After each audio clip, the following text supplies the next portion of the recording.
I want to welcome everybody to Childhelp's Helping Kids Fighting Abuse Luncheon. We're glad you're here with us today. This is our 5th or 6th year doing this event. It has come a long way. When we started, it was about 60 people in a very small room. So we're very pleased with the turnout. We thank you very much. My name is Mike Sane. Professionally, I am the Senior Associate General Counsel at Pilot Travel Centers. I am the board chair this year and last year, and I suppose I'm still kind of the chair of this event this year. I have been in the past, but still doing that this year, and I love this event. We have some great fun events, but this one truly is important to me because it tells you about Childhelp and gives you an opportunity to really learn about what we do in the community. Childhelp operates 2 programs, and I want to tell you a little bit about both of those today. The first is the Advocacy Center. That is a safe, child-friendly environment where all the services for a child abuse victim are provided under one roof. Simply stated, it is a one-stop shop for child abuse victims, which reduces the risk of added trauma for the child. Essentially, instead of having to tell their story 3, 4, 5, 6 times to law enforcement, treatment officials, folks trying to get statements, they get to tell it once. So it's a great program. Childhelp coordinates the investigative efforts of all our local law enforcement officials and agencies. And just this past year in 2015, there were over 1,200 cases reviewed by this team. We have 2 people that do those investigative interviews. So 1,200 of those, to put that in perspective. That's essentially 4 a day. It's very sad. In 2015, Childhelp conducted over 600 on-site forensic interviews at the Advocacy Center. And then the forensic interviewers have master's degrees and specialized training to help children tell the story of what happened to them in a very non-threatening way. The ultimate goal is, of course, a legally defensible testimony of the allegation of abuse. Achieving this goal is critical for prosecuting child abusers. Additionally, Childhelp provides medical exams at the facility. There's a Childhelp child abuse pediatrician. Those examinations are to assure the safety and well-being of the children involved in accusations of child abuse and to collect medical evidence of sexual and physical abuse. Childhelp is proud of the customer service provided to the law enforcement in this community and is pleased to help them do their job. I would ask that Pamela Dickey, Advocacy Center Director, and those members of her staff please stand.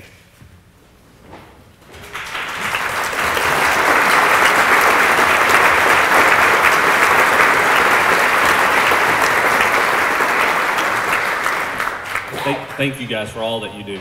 The other program that Childhelp Tennessee operates is a foster family agency.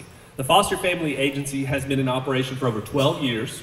Stephanie Perdue and her team work tirelessly to provide a safe and loving place for so many kids. The FFA is especially proud of the children who have left the program for a forever home through adoption or placement with a safe relative.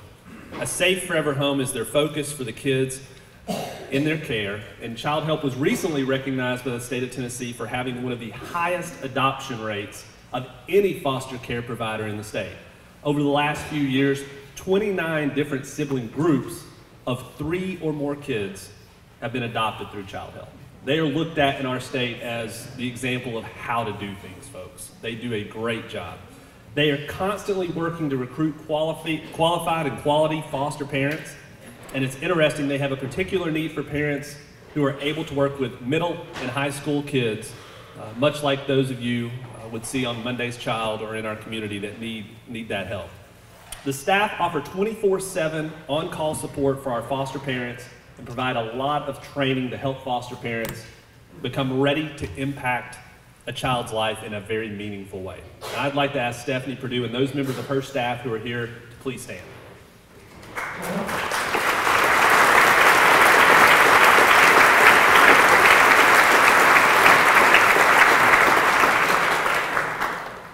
Thank you very much, guys, for everything you do for those kids.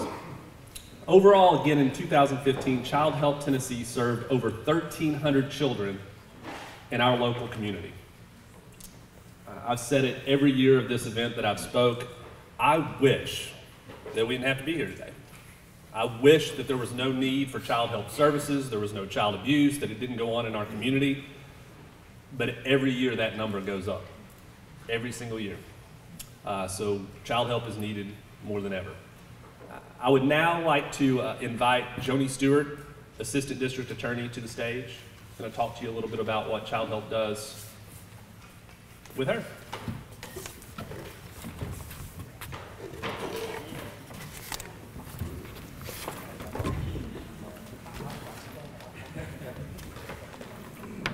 Afraid I'm going to fall. I like it when Child Help invites me to these things because it gives me an opportunity to stand up here and tell you the stories about child victims and witnesses in Knox County. But at the same time, I have to admit this is a little scary. This is not a courtroom, and I am not used to this microphone. But really, it's because when you sit down and you think about what Child Help does, you know, if I'm in a courtroom, I'm there for one child generally. When I come to something like this, it's about the collective impact of all of those individual kids. I'm thinking about those 50 kids who's lost childhood. They're sitting on manila folders on my desk. And so when you look at it from that perspective, it makes it a little hard to digest. Each year, thousands of kids enter the court system, whether it's through civil proceedings of dependency and neglect, or whether it's through the criminal abuse proceedings. Often, their stories have started many, many years before. They may have been subject to years of grooming for sexual violence or had their voices silenced by long periods of physical abuse. Rarely has the child been victimized only once. More often is the case that the child has been subject to multiple rapes, multiple beatings, and years of psychological violence. That small survivor who's been navigating rough waters all by themselves for so long. I want you to think about what it's like for these kids. A kid like Kayla. Kayla's 14.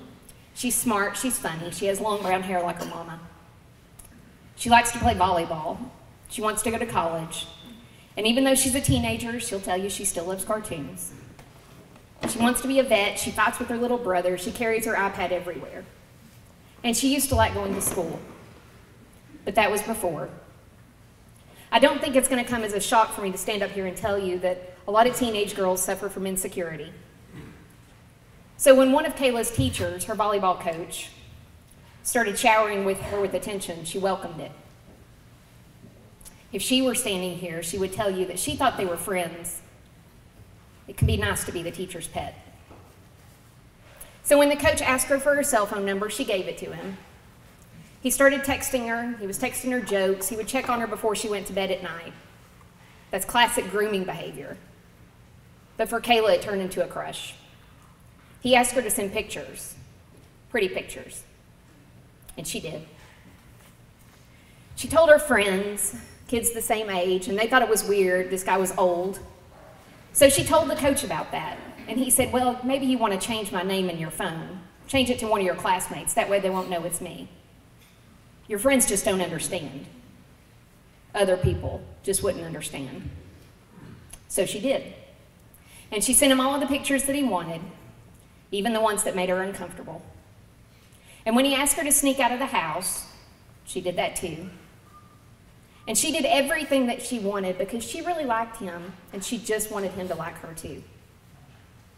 A friend of Kayla's eventually went and told Kayla's mom. And her mom did the exact right thing. She contacted the police. The coach was removed from the school, and Kayla was taken to Child Help for an interview. And there, she was able to talk about the coach, and it hit her exactly what had been going on. And she talked for over an hour. Why is this important interview to us, the prosecutors who handle these cases? Well, the forensic interviewers at Child Help are so thorough and so good at the statements that they get for us that it usually keeps us from having to ask the child additional information before we can present the cases to grand jury. These children who dare to tell the truth of their own suffering and of their own insecurity, they're not re-victimized by having to repeat their story more than once, more than twice. It helps them trust us, and it helps them move forward. If the case does proceed to trial, we tell them, you can do this, you can testify. You've told your story before. And they do. They take the stand, Offenders, they're convicted. Pedophiles are taken out of the schools and out of homes so they cannot victimize another child. Kayla's coach pled guilty. He was convicted. And she came for the sentencing. It wasn't that long ago. She wanted to speak to the court. She gave a victim impact statement, and what she said was very powerful. She told the court that she was there, she's older now, because she would not let him be a silent predator. She would speak so that he couldn't manipulate and abuse any other young girls. Now, why is this important to you? These are stories about other people, about other people's kids. It affects all of you. If an adult comes forward to give information about an attack that could happen, he or she would be hailed as a hero. A testament to the idea that there's still good people out there. There's people that won't sit idly by while someone preys on another. And you might even tell somebody, if you see that story on the news, that restores my faith in humanity. There are good people out there. So isn't it time for us to recognize that each time that a child comes forward and rips that mask off of their abuser, that they too should be recognized for saving other children from future victimization? Particularly with sex abuse, there's study after study that show that when an offender is finally charged, multiple victims lay in the wake. That little person that walks into Childhelp, that little person that tells their story to those forensic interviewers, that's your hero. On behalf of General Allen, I would like to thank you for allowing me to be here and allowing me to speak. Childhelp is essential to this community, and it is essential to the work that we do. And it's critical to keeping children heard. It is a platform for heroes. At this time, I would like to introduce another hero, Lieutenant Brad Anders with the Knoxville Police Department.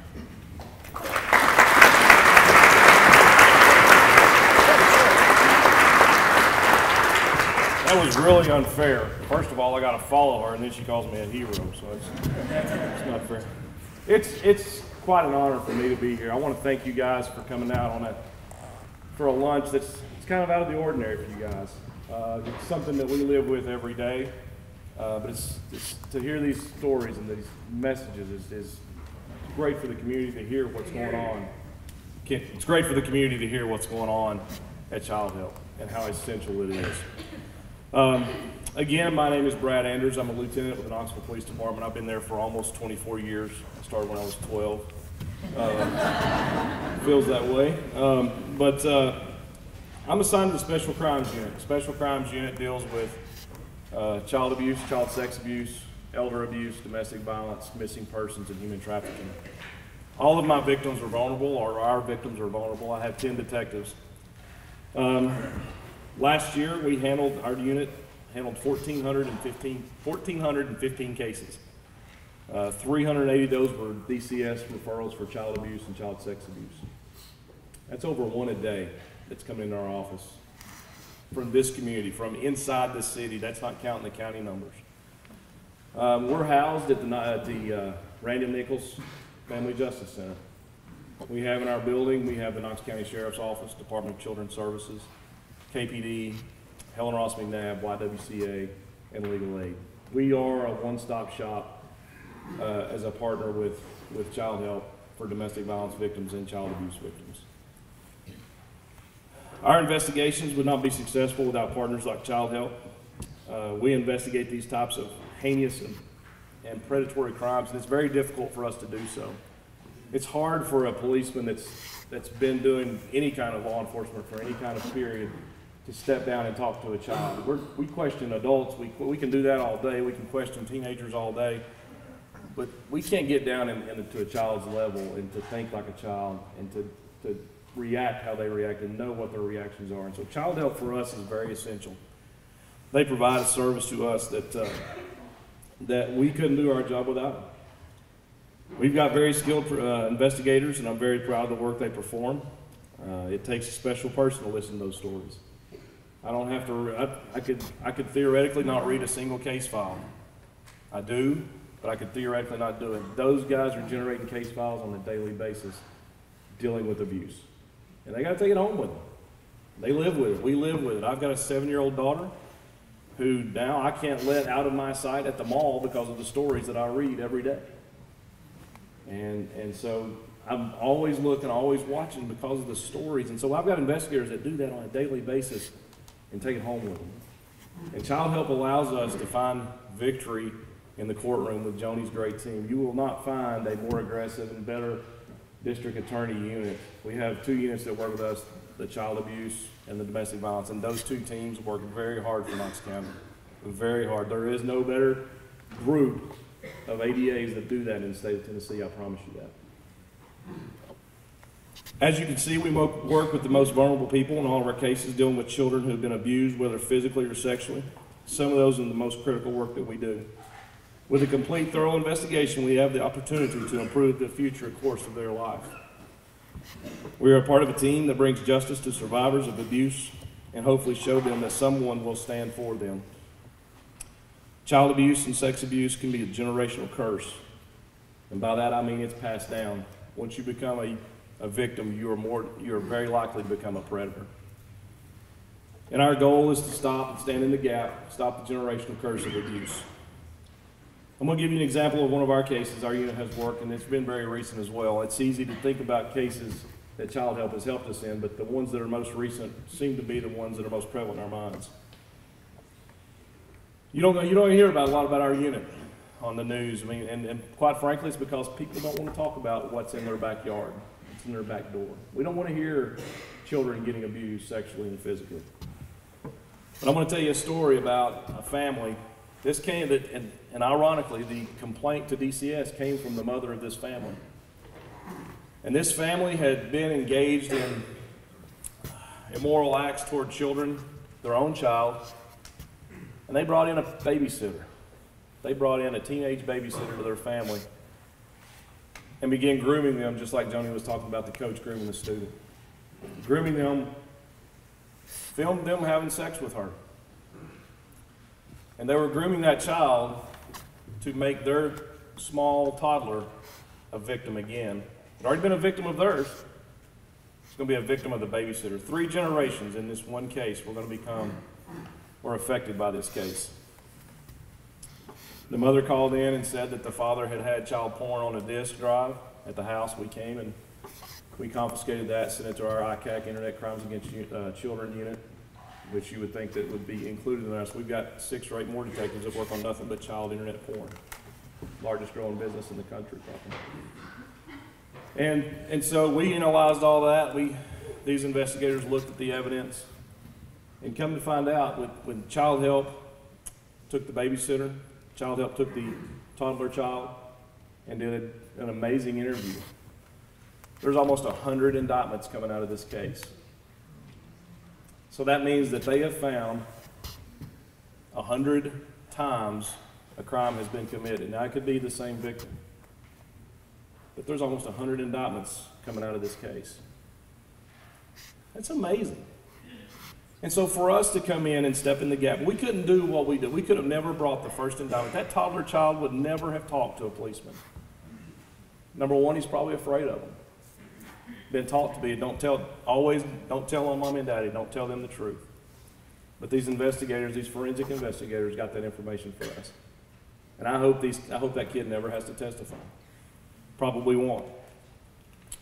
My pastor told me a long time ago, hurt people hurt people. And I truly believe that. I believe if you are a victim or you're hurt, you're going to hurt somebody else because that's all you know. And our goal at our unit, with the help of Childhelp, is to prevent hurt people from hurting people.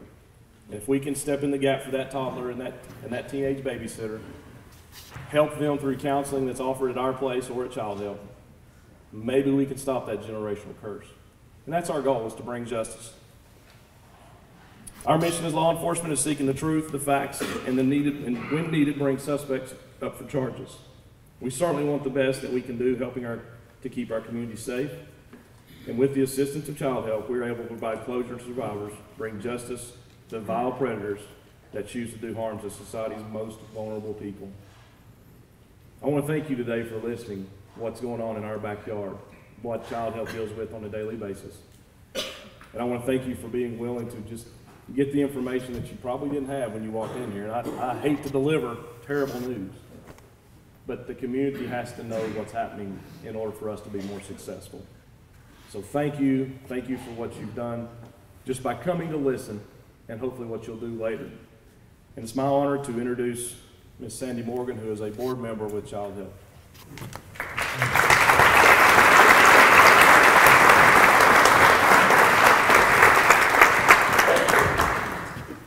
Hello, everyone. I have a 15-year-old nephew, and he is studying Shakespeare's Julius Caesar. Does anybody else remember reading that in high school? So I am going to start my talk by saying, friends, Knoxvillians, and East Tennesseans, please lend me your ears. Hugh asked me to speak today because he said, you probably have one of the most overall knowledges of Childhelp of anybody around. I have been involved with Childhelp since,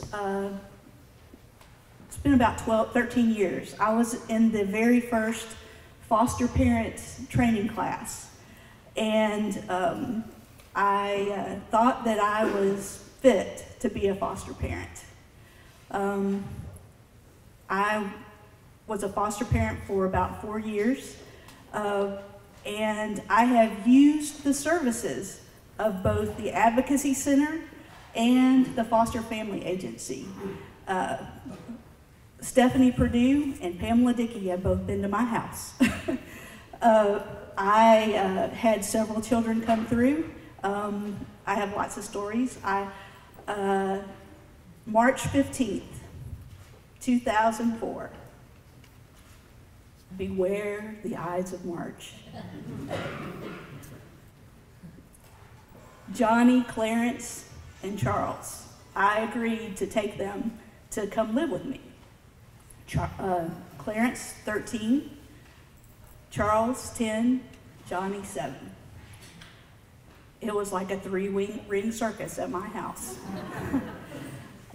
Eventually, I adopted Johnny, and Johnny is now 19 years old, and he is still struggling, but he has tons of potential. I love him, and I've had some awesome, wonderful experiences dealing with him. One story I will share about him, when I was, I guess he was about 12, I was taking him to school, sped through a school zone, got a traffic ticket on the way to school. We got to his school, and he would not get out of the car and go into school. It was very difficult. I was so upset with him because, well, we had trouble with him wanting to go to school anyway, but he just would not get out. So, you know, I was there for a long time, and eventually he did get out. And come to find out, it brought up a memory for him of being in the car with his biological dad, who had a DUI that was taken off to jail, and he was left in the jail and had someone come pick him up. And he was afraid that that was going to happen to me. So there was a very good reason that he didn't want to go to school. Childhelp Tennessee, the Advocacy Center, and the Foster Family Agency, they are gems in this community. They do good work, they do excellent care, they support the children, the foster parents. We're helping kids, but we're also helping the kids' families. My son's mom and I are now very good friends, and she is now going to school, getting her GED, and so her life is better too. So there's not a good and a bad. I would also like to say that most of you are here today because a friend or someone you know asked you to come. After I adopted Johnny, I gave up my foster parent role, and I asked to join the advisory board. One of the greatest groups of people I have ever met. And, you know, because they invited you here. Thank you so much for coming to listen to this message. They are very generous, and they tell the story of Childhelp. And there are many, many opportunities to help, for you to help. We have events like this one, and we have some fun events. We collect things for kids and families, like school supplies, and the last several years I've been collecting pajamas at Christmas time, and some of my friends who've helped me with that are here. And it is an easy ask, and it really does help. We just have lots of opportunities to help. You don't think about this, but a lot of these kids that are removed from their birth families are taken at school, and then they go down to DCS, and then they get parceled out to agencies that'll take them, which seems like an odd way to get kids homes, but that's the way it happens. And a lot of them move around with plastic garbage bags. If you have an old suitcase or a duffel bag that you're not using anymore, we would love to have them for these kids. So that's something that you can do. Money always helps too. So, and that's, there's going to be an ask at the end of this. I won't lie, but we're just so glad that you're here. The last thing that I want to say is that many of you in this room know intimately what we're talking about. These statistics show that 1 out of 3 women and 1 out of 6 men have been abused, sexually, physically. That's a corner of this room here. 36 women, there's about 200 people here, 36 women, 12 to 15 guys. Some of you all have never told your story to anyone, but you know how it feels. So please, please think about that, and thank you so much for coming and being a part of this and listening to our message. And I would like to introduce someone else who's been out to my house, Scott Strable.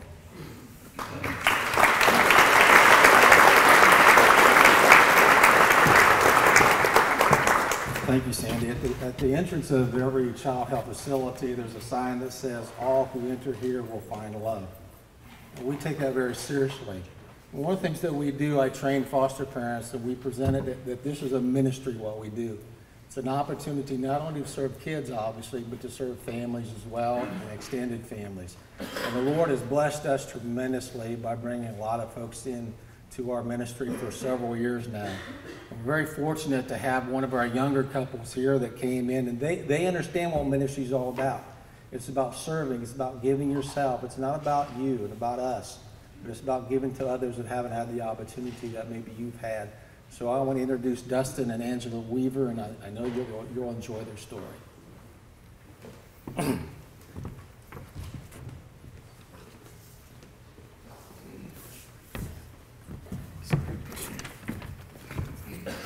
Hey, it's a lot more intimidating when you get up here. I'm Angela Weaver, and this is my husband, Dustin Weaver. And we're going to just tell you a little bit about the impact that Childhelp has had in our lives. Before we started fostering, we just felt God prompting us over and over and over and over and over again. And we kept saying, I don't know, I'm not really sure if this is what we want to do. And so we ended up going and helping at several events with the youth at our church. They went to Childhelp, and we stayed the night over there, and we helped clean up the facilities and helped do lots of different activities over there.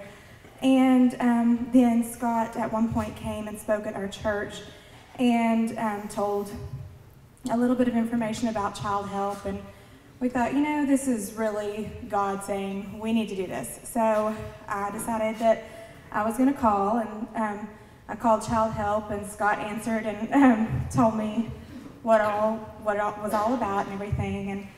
And then toward the end of the conversation, I said, I'm just not really sure that this is what we want to do. And I said, I don't really know that I can do this. And Scott said, well, may I ask why? And I said, well, I just don't know that I can love on these kids and invest my whole heart in these kids and then send them back to the places that I'm rescuing them from. I don't think I can do that. And he said, well, it's not really all about you. I was like, well, nobody's ever told me that before. I'm pretty sure it is. But really, it opened my eyes to a different light, you know? And he said, you might be the only God that these kids ever see, and these parents ever see, and you know, you need to think about more than yourself, basically. And so it really just got us to thinking, and at that point, we decided that we were going to go ahead and go in with the fostering classes. And during our classes, one of the things that Scott taught our classes too, but one of the things that he talked about was a lady that she was a foster mom, and she brought the biological mom into her home and taught her how to cook a Thanksgiving meal for her kids, and because she had never been shown that, because she didn't have the family that most of us have been blessed with growing up. And there were multiple stories like that of just the families being so open to the biological families.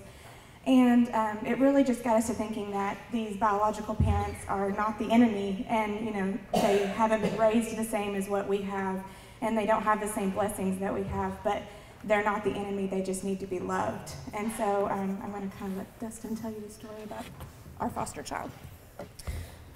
So we did all of our classes and everything, and one of the focuses of those classes was, like she said, to really focus on the ministry, and like Scott reiterated there, of loving these parents, because a lot of times when someone hasn't been introduced to foster care or anything like that, the first thing you think is, oh, those parents are so horrible, you know. But one of the things, like Brad said, it's generational. You know, these people are the way they are because their parents were that way, and their parents were, and it just keeps going back. So that was one of the things that we really felt God pulling us towards, was to minister to this whatever parent was going to be in our lives. And so we decided to take that and run with it. You know, it was going to be a challenge for us, and we really wanted that because, you know, it's pretty easy to love a baby. You know, it's easy to love a child who needs you. But it's a lot bigger challenge to love an adult who may have not made the greatest decisions in their lives. So we really felt that calling and God pushing us towards that. So we did. We went in and kind of full steam, and Angela was actually in school to get her bachelor's degree. And so we weren't going to take on any children until she had graduated. And she was doing an internship at Children's Hospital. And there was a baby in the NICU there who had been there for months. And one of her friends told her, hey, I think this baby's going to be going into the foster care system. You guys should try to get her. So we're like, well, we don't really know how that works, but we'll try. So we did. We pursued it for a while and talked with some of the people at Childhelp. And unfortunately, they said, no, you can't just go pick a baby out at the hospital and take it. So that was unfortunate, but we just had to, you know, quit pursuing that. So a couple of weeks later, it was the week that she was graduating, and we had told everyone at Childhelp, hey, we're not doing it until after she's graduated. And so I get a call on Thursday. I was at work, and it was Childhelp. And it was this lady on the phone, and she said, hey, I know you guys aren't looking for anything yet, but we've got this baby, blah, blah, blah. Starts reading this laundry list of medical issues, and we have a daughter as well, biological daughter. So, you know, she starts reading me all this stuff, and I'm basically just letting her talk because I know I'm going to tell her no at the end of this conversation. And so, because we just weren't ready. And so she gets to the end of all this laundry list of problems. She said, this baby's never left the hospital, never been out of the NICU. And I started putting it together in my mind, and I said, what hospital is she at? And she said, Children's Hospital. And I was starting to get emotional at this point because I knew what God was doing. And she said, I said, what is her name? And she said, Aurora. And I said, we'll come in and sign the papers right now. We'll go. This is something God has put together, and I know He has. And it was just, I was overwhelmed with emotion. I called Angela, and we were just ecstatic over this. And so we went and signed the papers that night. We actually had to stay in the hospital with her for several days to make sure that we were fit to take care of her because of all the medical issues she had. So skipping forward to meeting the biological mother, we met her, and she wasn't a terrible person, you know, that we thought that we were going. She loved her daughter. She was just not fit to take care of her. And so she tried. The goal was always to get her back with her biological mother, or to get her to a safe place with someone who was safe. So we always kept that in mind, even though it broke our hearts to know that she might not always be with us. Fast forward on down the road, she ends up finding out that she's pregnant again during the middle of all this. And no one really thought that Aurora, Rory is what we call her, that she wouldn't go back to her mother, because there wasn't any heavy drug use or anything like that. It was just a lot of different small things. And so then this happened. She figured out she was pregnant. But we had built such a relationship with her from the training that we got at Childhelp. We trusted her. We were pretty much her only support system throughout this entire process. We texted with her constantly. She texted us. We would send her pictures. We encouraged her in every facet of her life, even when it wasn't to do with Aurora. And so when she figured out she was pregnant, she started to self-sabotage a little bit. And she started missing appointments and things. And we started to realize that she's terrified. She is backtracking and not doing the things that we know she can do, because she's terrified that she's going to have 2 children in her home and she's not going to be able to take care of them. So Childhelp recognized that as well, and they addressed it with her. They said, look, we kind of see that you're having some issues here, and so we want you to know that if you don't think you can handle this, it doesn't make you a bad parent. No, everybody respects your decision, and we know you're in a hard place. And they had that conversation with her about if she had her rights terminated, she basically would never get to see Aurora until she was 18. And then if she surrendered her rights and kind of let her go into the system, which really meant go to us, that obviously the Weavers would be open to her seeing her and communicating with her and all these things, and she knew that. She trusted that because we had already done that. So we try not to go over here.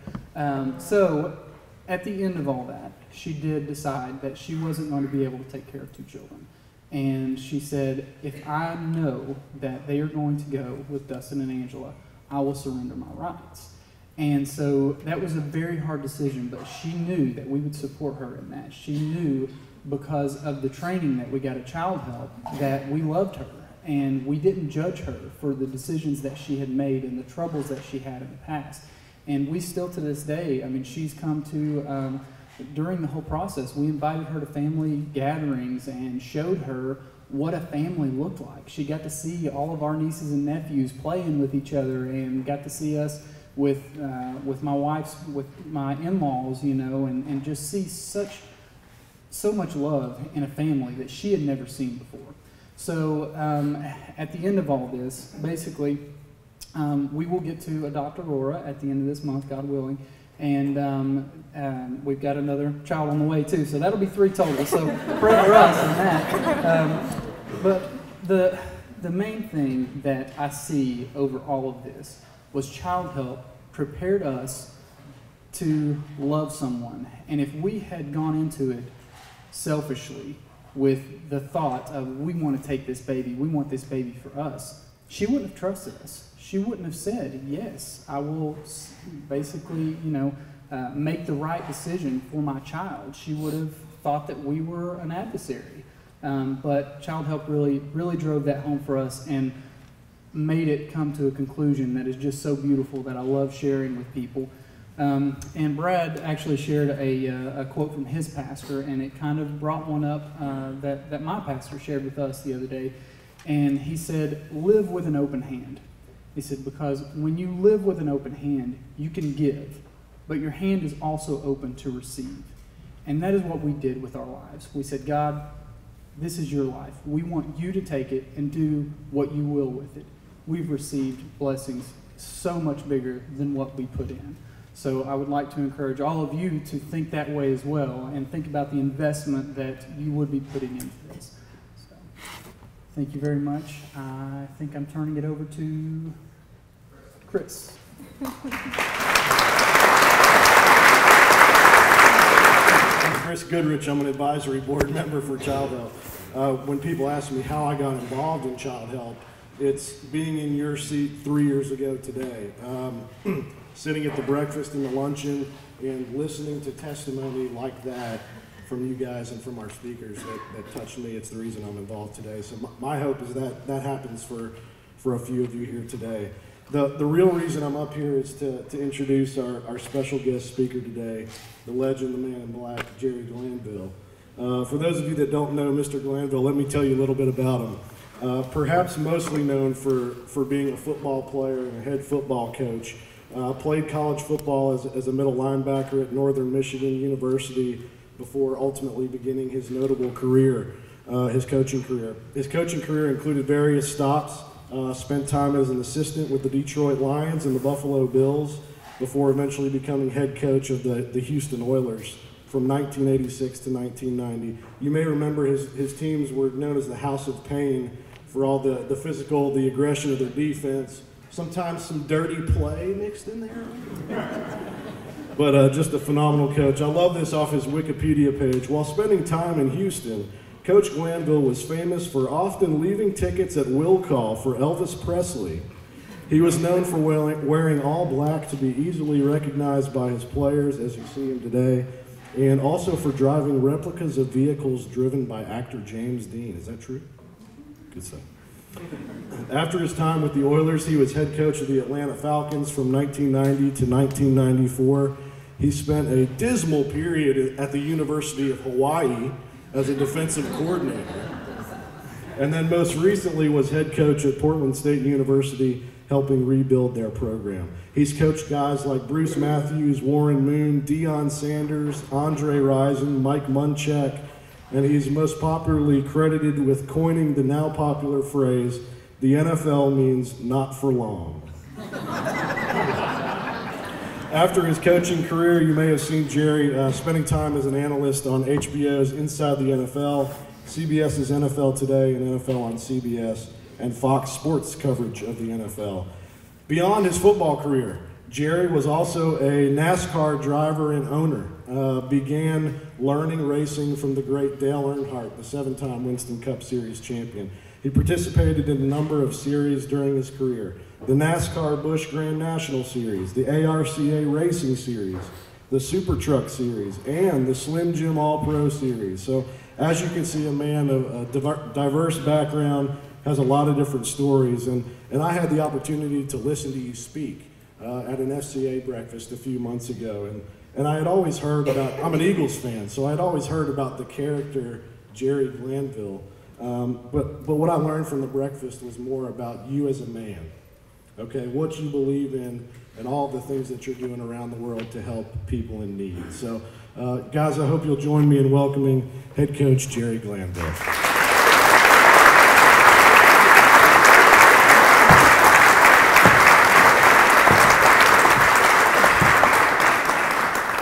I'm somewhat humbled by the people that have already spoken. I probably have outpunted my coverage here, listening to all the great deeds and what's really in the heart of these people and how they live. I usually speak on a different tone. I usually speak, I take you inside of a locker room and I take you through a halftime adjustment, and I thought this group is probably, by the way, I want to thank the officer, they know how I drive, and so far they let me go every time. I drove NASCAR for 15 years, and I drove for the Elliots, Bill Elliott and Ernie Elliott, and now Chase is driving. They taught me, you're never going fast enough and you never have enough horsepower. That's hard to explain to the police. It's always tough, but when I tell them my background, they've been very nice to me. I've been fortunate enough to be in a position where my title, and not me, has allowed me to help children. And as I thought about what would I talk about here, some of you have heard me talk about football. Tomorrow, if you can imagine, I speak to 500 coaches' wives. And the next, that is funny, isn't it? And the next, and that's on Friday. On Saturday, I speak to 750 coaches. So the talk today was, I was somewhat mind-boggling when I found out the great work that this organization did and the need for this. And then I thought about how fortunate in my occupation I could get through a door and help when other people couldn't get there. And I was thinking, what should I talk about? And bam, June Jones. Anybody remember June Jones? June Jones and I were together at about 4 or 5 jobs. Then he went to Hawaii, and I went with him to Hawaii. And somebody mentioned me coaching. It was a real unusual job.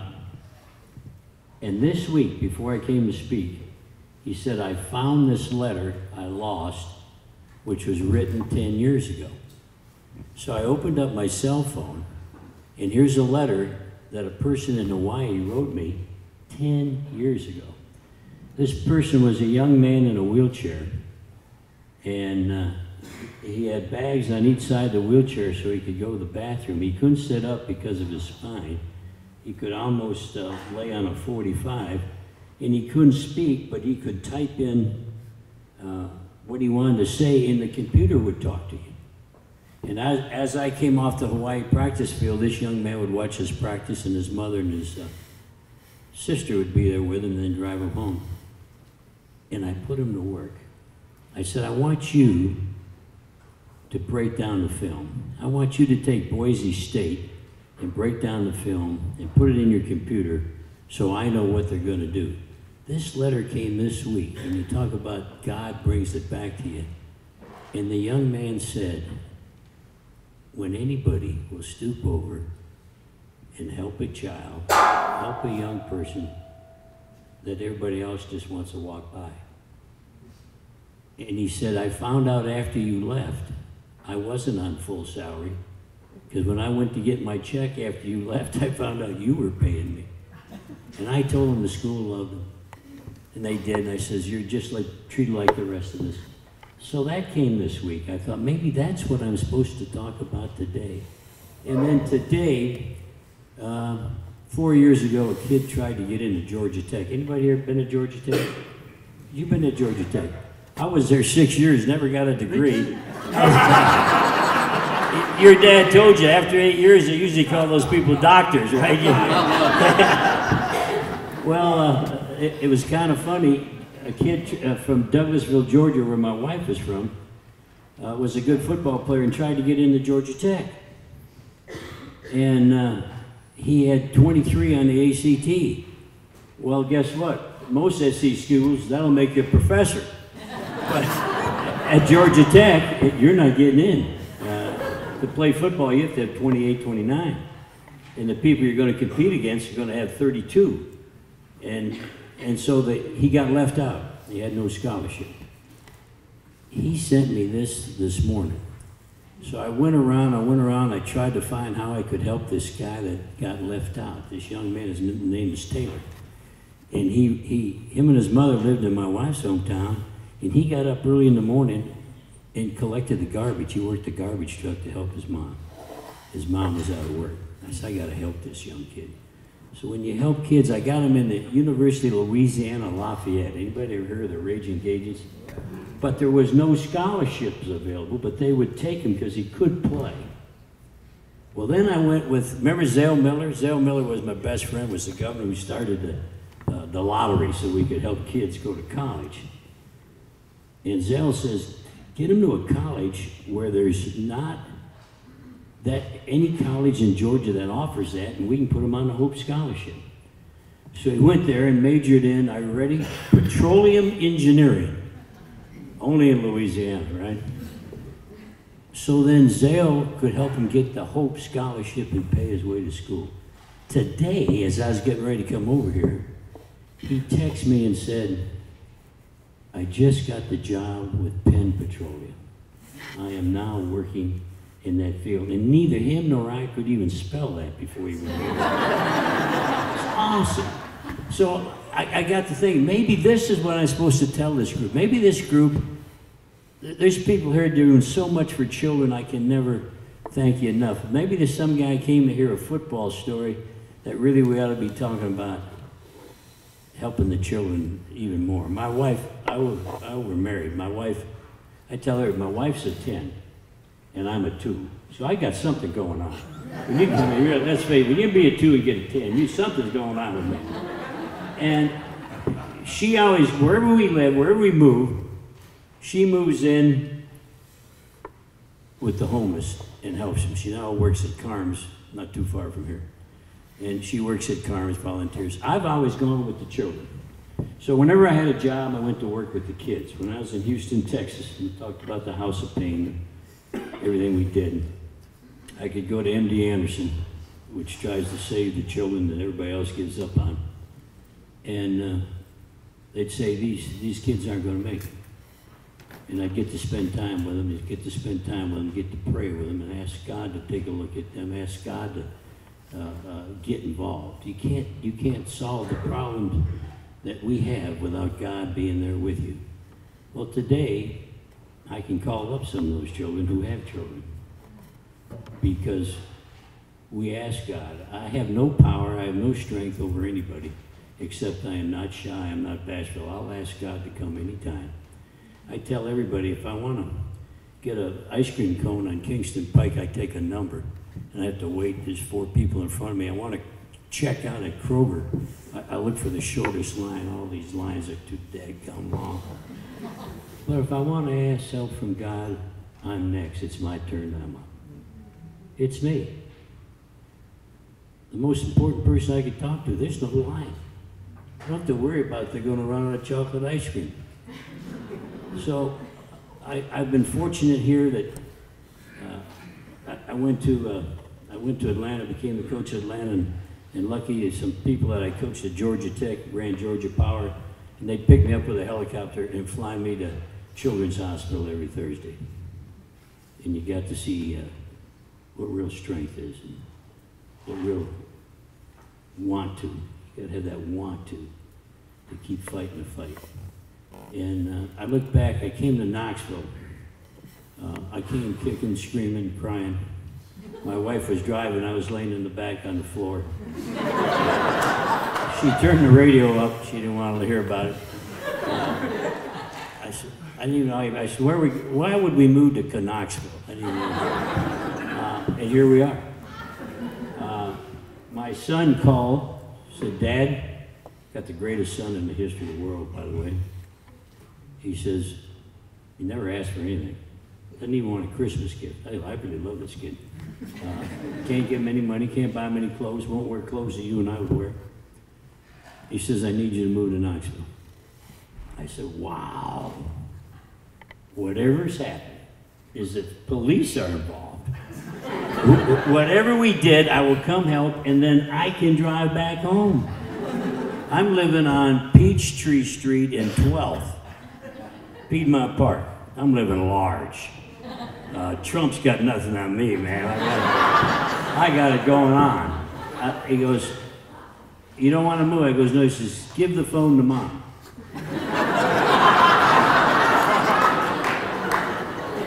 She hung up and started packing. And I said, do we get to vote on this? It doesn't matter what your vote is, I'm gone. And so he was having a baby. And he asked us to come be with the baby. My son, anybody know who the Avid brothers are? You're all too old. Avid brothers are the #1 touring band in the world. And he lives here, but they've done 200 shows a year around the world for 12 years. So he had his first birthday. His son's name is Oliver, and my son's sitting next to me. He goes, Dad, you've been with my son his first year more than I have, and that's why I asked you to come here, that you pick him up and put inside of him what you put inside of me. And I said, wow, I vote yes. Changes your vote, right? And I told my son the sad news. I've been with your son the first year of his life more than I've been with you. we get to be dads, and we get to thinking we got to go do this, we got to go do that, and here these lovely people are taking care of children. It's still about taking care of the people at home. And so anybody know Robbie Franklin? He coached at the University of Tennessee. Robbie was the first guy I ever hired at Western Kentucky. I went to Georgia Tech and took Robbie. I then went with the Detroit Lions, and Robbie came back to Tennessee with Battle, and who followed Battle? Majors. He coached for them. So he called me, he goes, "Is it true you're here in Knoxville?" I said, "Yes." He says, "I got to come get you. Jimmy Fikes died. Jimmy Fikes died at Western Kentucky. I was the first guy Jimmy Fikes ever hired as a coach, and I hired Robbie." And so we're on our way to Bowling Green to honor Coach Jimmy Fikes, second greatest Christian coach ever. The number one is at Carson Newman. And I'm on my way, and Robbie says, "How do you like Knoxville?" I goes, "Wow. I feel like I'm in the witness protection plan." He goes, "Really? If you see me at 5 in the morning, I didn't get up, I'm coming in. I like the action. That's why I live on Peachtree and 12. And Robbie says, "What do you miss the most?" I said, "I miss my black friends. When you live in Atlanta, half your friends are black. And where I'm in Knoxville," I said, "I don't have any black friends." He says, "I will fix that." And he takes me every Tuesday at noon to Halloran Hills Bible study. I'm with the 25 greatest black men I've ever seen or been around in my life. Live right here in Knoxville. What did they get for me to do? I joined Lockdown on the Outside.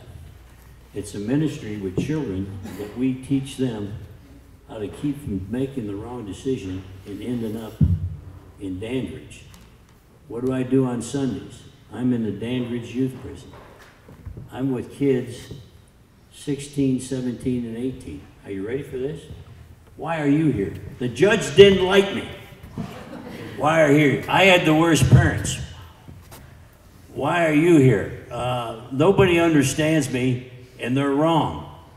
And I got to thinking, what can I teach you? No one made the wrong decision or choice, and yet you're all still here. So up there in Dandridge, I volunteer about you and only you, and you today are responsible for every choice and every decision you make. And when I speak up there, I have a friend that came, Alan, you're awesome. Alan came up there with me to the prison and filmed us talking to these kids, and he was there and heard what we have to say and try to help them. So what you're doing with children is far greater than what I ever did in football or anything else I love the lady that said, the young girl, she says, "It's not about me." Isn't that awesome? And so true. I was asked by the kids in prison, "Do you live in a mansion? How many cars do you have?" And I go on and I stayed, and Alan's been with me, and I tell them, the poorest people I know, all they have is money. And today, we gotta let some of that money go. All this work you're doing is beyond belief, helping kids that need help. What can we do to help? The guy from Atlanta back there took my picture and sent it to my agent. Raise your hand. He's awesome. And we sent it to my agent because when he would call me, he says, what are your speaking fees? I get $40,000 for 20 minutes. He said, "Well, we're going to need about a minute."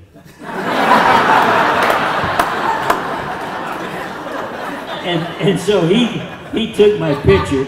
He took my picture about a half hour ago and sent it to the agent and said, "Show me the money. Where's the $40,000? So I listened to the policeman, and he said, "1 a day." We interviewed, we talked to a child One a day. How many days in a year? Anybody know? 365?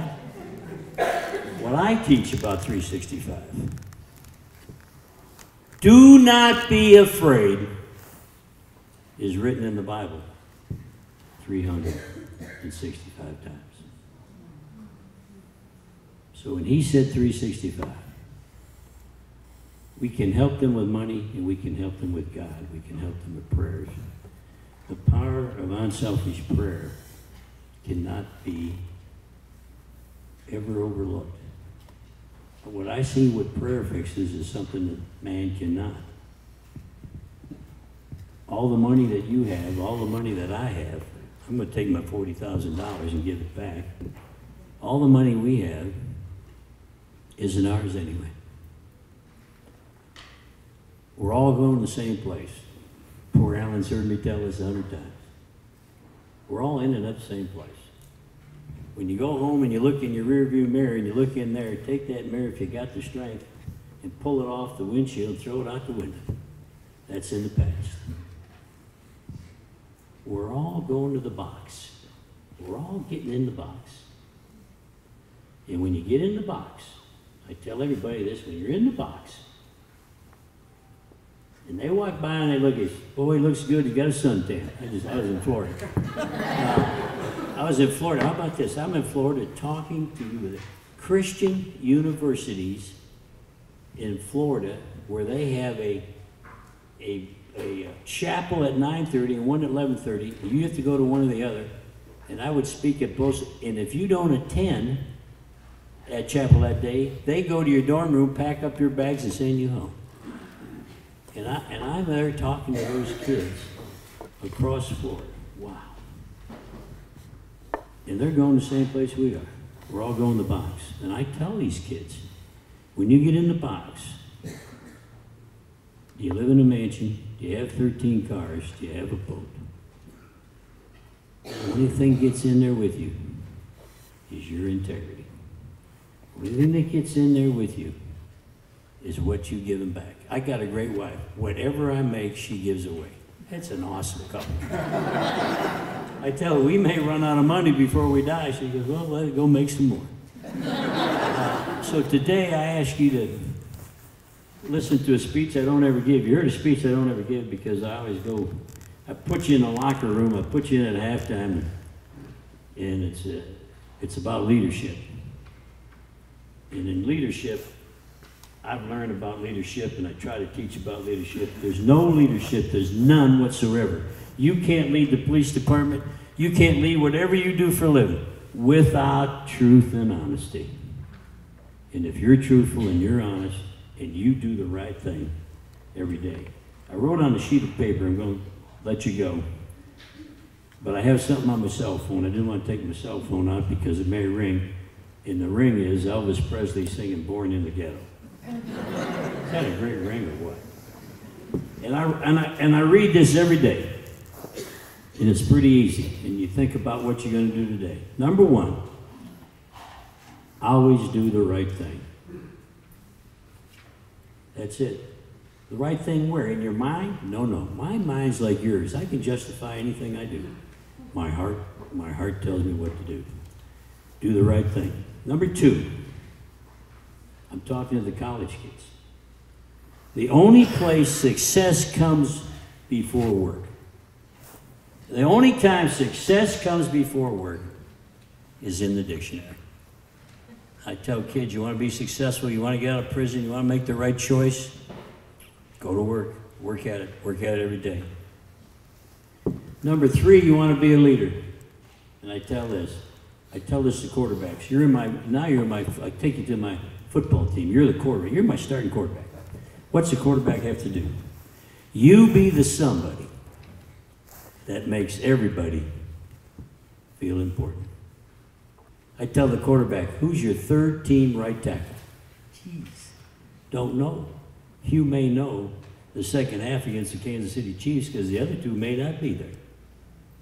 You in your life today, and you listen to these two right here. These two here, they live it. They makes everybody feel, I love you two. I'm going to put you on the Christmas list. You don't get any gifts, you just get on the list. I tell everybody this that played for me in football. I guess my claim, nobody played harder than our teams. We didn't win all the games. How would you like to coach for 50 years? In every place you had a job, they tried to get you to come back. Well, you did something right. And I look at my assistants. I had a couple assistants. You probably know one of them. One of them's name is Saban, coaches at Alabama. Another one was Belichick, coaches were at New England.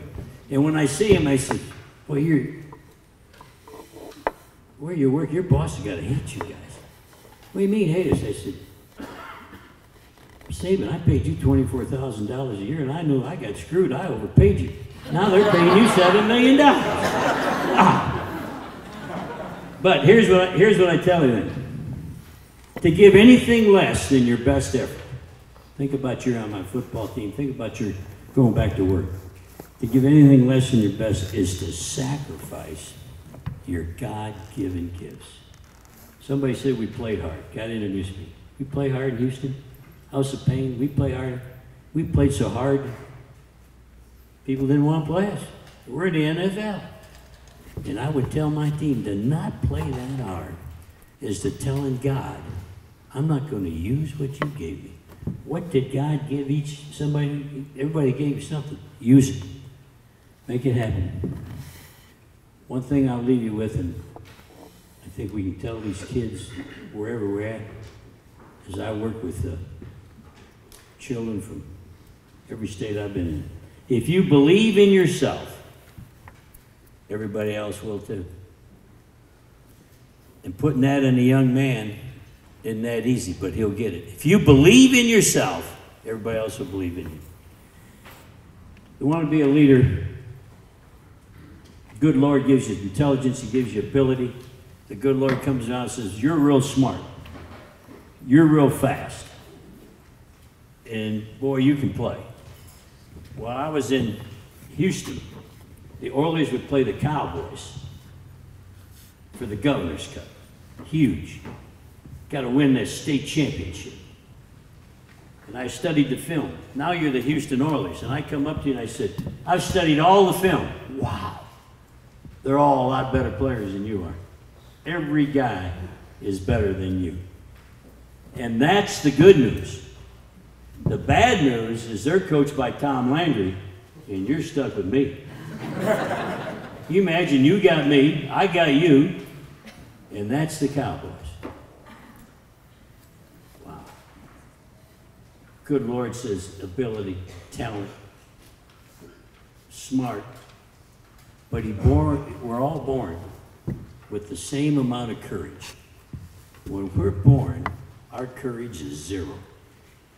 You're not even 5 minutes old when the doctor slaps you on your butt and you're already crying. Every one of you are a big baby crying at 5 minutes old. So I tell you, you build the courage yourself. You bring that to the party. Courage is what changes your attitude, and attitude is what takes you where people don't think you can go. Somebody knew me, they told me I was playing the linebacker at Northern Michigan University. Was I a great player? No. How about me? I'm in 4 Hall of Fames. 4. Look, I got a runaway body from the morgue, and I'm in 4 Hall of Fame. What did I do? What did I accomplish by myself to get there? Absolutely nothing. If you look at my ability, what I can do nothing. But I can bring electricity to the group. The electricity and enthusiasm drives life, drives your attitude, makes you accomplish things you can't accomplish. I told the coach, and he knows the story. I was a senior at Northern Michigan. Any people study Northern Michigan football, really big, huge fans? NAIA, not NC. You know what NAIA means? No rules. Just go play. Nobody's watching because nobody cares. And I told my coaches I was going to coach the Detroit Lions. And my coaches said, wow, that'd be nice talking to you. Just keep playing. 10 years later, from the day I told them, I was the coach of the Detroit Lions. Ability? No. Intelligence? No. Enthusiasm? Robbie Franklin, who's somebody new here, we were studying the Proverb 21. And he says, Jerry, I wrote your name down in my Bible. I goes, oh, boy, you can't put my name in your Bible. He says, I had to. The proverb is all about passion. Take your passion today. Take your love of the children. Write a big check. Thanks for having me. God bless you.